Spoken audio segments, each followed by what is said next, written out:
বাংলাদেশের রাজনীতিতে যে তিনটি বড় গণ অভ্যুত্থানের মাধ্যমে রাজনীতির বাকবদল ঘটেছে তার সবগুলোতে দৃশ্যত লাভবান হয়েছে বিএনপি।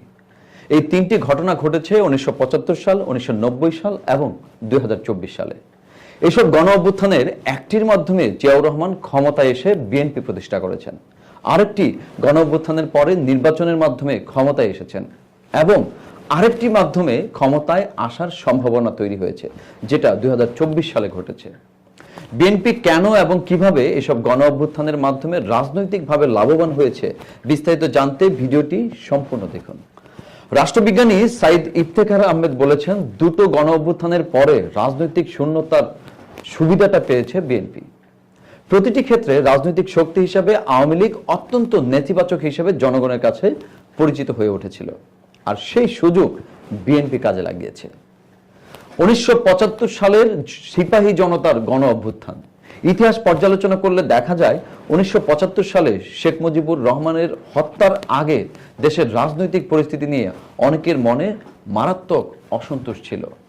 একদলীয় শাসন ব্যবস্থা, যেটি বাকশাল হিসেবে পরিচিত ছিল, সেটা প্রবর্তনের মাধ্যমে মুজিব বিরোধী মনোভাব প্রবল হয়ে ওঠে। বাংলাদেশের রাজনীতিতে আওয়ামী লীগ তখন অত্যন্ত নেতিবাচক হিসেবে পরিচিত হয়েছিল, বলেছিলেন আমেরিকান পাবলিক ইউনিভার্সিটি সিস্টেমের শিক্ষক সাইদ ইফতেখার আহমেদ। শেখ মুজিবুর রহমানকে হত্যার পর তৎকালীন বাংলাদেশে পরিষ্কার রাজনৈতিক শূন্যতা তৈরি হয়েছিল। সেটি পূরণ করার জন্য বিশ্বাসযোগ্য ও জনপ্রিয় কোনো দলই ছিল না। যেসব রাজনৈতিক দল ছিল তাদের জনভিত্তি ততটা শক্ত ছিল না। হত্যাকাণ্ডের মাধ্যমে শেখ মুজিবুর রহমান ক্ষমতাচ্যুত হবার পরে বিএনপি নামক কোনো রাজনৈতিক দলের অস্তিত্ব ছিল না। বিএনপি নামক কোনো রাজনৈতিক দল তখন ছিলই না। তখন ক্ষমতায় এসেছিলেন খন্দকার মোস্তাক আহমেদ, যিনি আওয়ামী লীগেরই নেতা ছিলেন। তবে সামরিক কর্মকর্তা হিসেবে জিয়াউর রহমান সেনানিবাসের বাইরেও অনেকের কাছে পরিচিত ছিলেন। বিচারপতি আবু সাদাত মোহাম্মদ সায়েম, তিনি প্রেসিডেন্ট থাকলেও ক্ষমতা পরিচালিত হতো ক্যান্টনমেন্ট থেকে জিয়াউর রহমানের নির্দেশনায়। 1976 সালের নভেম্বর মাসে প্রধান সামরিক আইন প্রশাসকের পদ থেকে সরে যান আবু সাদাত মোহাম্মদ সায়েম। তখন জিয়াউর রহমানের হাতে প্রধান সামরিক আইন প্রশাসকের দায়িত্ব দেয়া হয়। এর 5 মাসের মাথায় অর্থাৎ 1977 সালের এপ্রিল মাসে আবু সাদাত মোহাম্মদ সায়েম রাষ্ট্রপতির দায়িত্ব থেকে জিয়াউর রহমানের কাছে তিনি পদত্যাগ করেন। রাষ্ট্রপতি হবার 1.5 বছরের মধ্যে রাজনৈতিক দল গঠন করেন জিয়াউর রহমান, এবং এই সময় জিয়াউর রহমান যখন রাজনৈতিক দল গঠন করেন সেটা তৎকালীন বাংলাদেশে অনেকের কাছে ইতিবাচক মনে হয়েছিল। মহিউদ্দিন আহমেদের ভাষ্য হচ্ছে, সময়টাকে বিএনপি তাদের পক্ষে নিতে পেরেছিল আওয়ামী লীগের বিরোধিতার মাধ্যমে। জিয়াউর রহমানও পরিস্থিতির সামাল দিয়ে নিজের পক্ষে নিতে পেরেছিলেন ব্যাপারটা। 1980-র দশকে তৎকালীন সামরিক শাসক এইচ.এম. এরশাদকে ক্ষমতা থেকে সরানোর জন্য আওয়ামী লীগ ও বিএনপি আন্দোলন করে। তাদের সাথে অন্যান্য রাজনৈতিক দলও ছিল।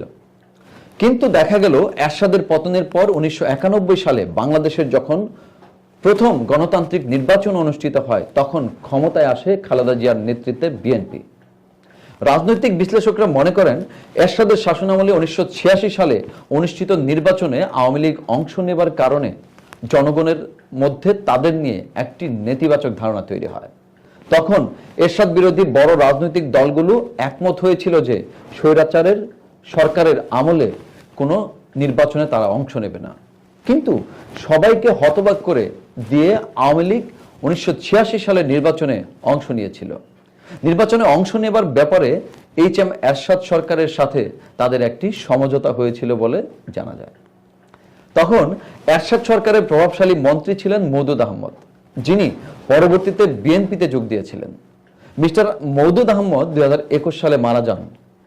মিস্টার মওদুদ আহমদের লেখা চলমান ইতিহাস জীবনের কিছু সময় কিছু কথা 1983 থেকে 1990 বইটিতে বিষয়টি উঠে এসেছে। তিনি লিখেছেন, সরকারের সাথে এক সমঝোতার পর আওয়ামী লীগ নির্বাচনে অংশগ্রহণ করার সিদ্ধান্ত নেয় এবং নির্বাচন কমিশনে মনোনয়নপত্র দাখিলের সময়সীমার মাত্র কয়েক ঘন্টা আগে তারা তাদের সিদ্ধান্ত ঘোষণা করে। সাইদ ইফতেখার আহমদের বিশ্লেষণ হচ্ছে, বিএনপি তখন একটা ধারণা তৈরি করতে পেরেছিল যে আওয়ামী লীগ যদি 1986 সালের নির্বাচনে অংশ না নিত তাহলে এরশাদের পতন আরো আগে ঘটানো সম্ভব হতো। এই বিষয়টি বিএনপিকে রাজনৈতিক সুবিধা দিয়েছিল এরশাদের পতনের। মহিউদ্দিন আহমেদ বলেছেন, একদিকে এরশাদের সাথে সমঝোতা করে আওয়ামী লীগ 1986 সালের নির্বাচনে অংশ নিয়েছে, অন্যদিকে জেনারেল এরশাদ বিএনপিকে ভাঙার জন্য চেষ্টা করেছেন এবং বিএনপি থেকে একটি অংশকে বের করে এনেছিলেন। খালেদা জিয়া নেতা হয়েছিলেন এরশাদ বিরোধী আন্দোলনের মধ্য দিয়ে। তিনি জিয়াউর রহমানের স্ত্রী হিসেবে নেতা হন নাই। জিয়াউর রহমানের স্ত্রী হিসেবে তিনি দলে এসেছিলেন, কিন্তু নেতা হয়েছিলেন আন্দোলনের মধ্য দিয়ে। এই ফসলটা তিনি ঘরে তুলেছেন 1991 সালে, বলেন মহিউদ্দিন আহমদ।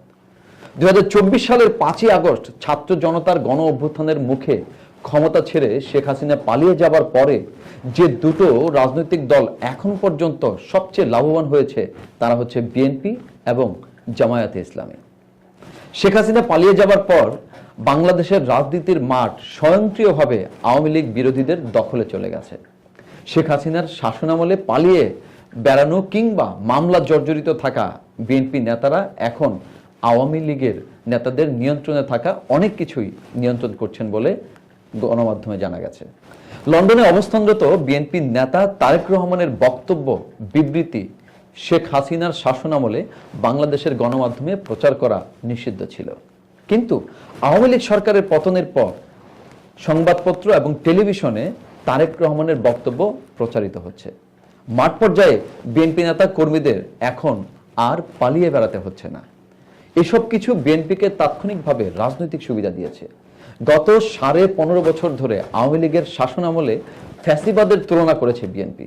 5ই আগস্ট শেখ হাসিনার পতন এবং ভারতে পালিয়ে যাওয়ার পর বিএনপির দেয়া ফ্যাসিবাদ তকমা অনেকেই ব্যবহার করছে আওয়ামী লীগের বিরুদ্ধে। বিশ্লেষকরা মনে করেন, বিএনপি এবং আওয়ামী লীগের বাইরে যদি আরেকটি কার্যকরী শক্তি থাকতো তাহলে বিএনপি হয়তো এই সুবিধা পেত না।